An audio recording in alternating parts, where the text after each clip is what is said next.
Alamin ang magiging lagay ng panahon sa iba't ibang bahagi ng bansa ngayong araw ng Huwebes. Panoorin po natin ang update mula sa Philippine Weather Bureau Pag-asa.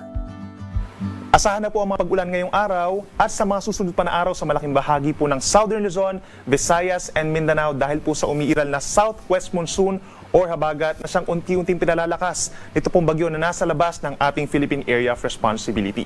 Itong nasa labas na bagyo po ay severe tropical storm na with international name na Bibingka at nasa layong higit 1,900 kilometers po silangan ng Central Luzon. May lakas na hangin ng 95 kilometers per hour at inaasang lalakas pa habang binabagtas po ang hilagang bahagi ng Philippine Sea plus the Pacific Ocean.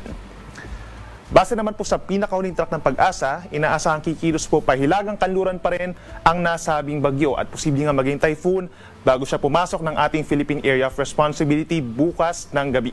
Kung sakasakali po ay papangalanan natin ito na bagyong Ferdy o yung magiging pang-anim na bagyo for this year. Inaasahan lamang na kikilos ito pahilagang kanluran pa rin hanggang sa makalabas agad ng ating Philippine Area of Responsibility pagsapit po ng Sabado ng umaga.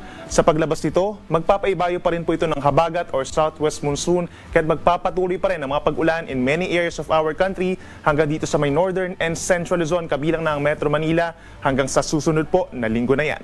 Mananatiling malayo sa ating kalupaan subalit posible pa rin po ang banta ng mga pagbaha at pagguho ng lupa. Para naman sa ating lagay ng karagatan, wala po tayong asahang gale warning for today pero asahan naman po ang moderate to rough seas or hanggang halos 3 metrong taas ng pag-alon sa mga baybayin po dito sa may Caraga and Davao region. Bagyang epekto na rin po yung outer rain bands or outer cloud bands nitong si Bagyong Bibingka. Halos 3 metro, delikado po ito sa maliliit na sasakyang pandagat, habang sa may natitirang bahagi pa po ng eastern side ng ating bansa, dito sa may eastern Visayas, eastern portions of Luzon, hanggang dito sa natitirang baybayin po ng Mindanao and Visayas, asahan naman yung moderate seas or katamtaman na taas sa mga pag-alon, habang may mga areas pa rin po dito sa may northern Luzon na banayad hanggang katamtaman ng taas, pero eventually po lalakas din ang mga pag-alon dito sa may West Philippine Sea hanggang sa weekend na po yan. Sunrise po natin ay 5:45 ng umaga at sunset naman po ay ganap na alas 6 ng gabi. At napanood po natin ang update mula kay Pag-asa Weather Specialist Benson Estareja. Tandaan, sa bawat araw na ating nasisilayan, tayo magpasalamat sa Diyos na may lalang.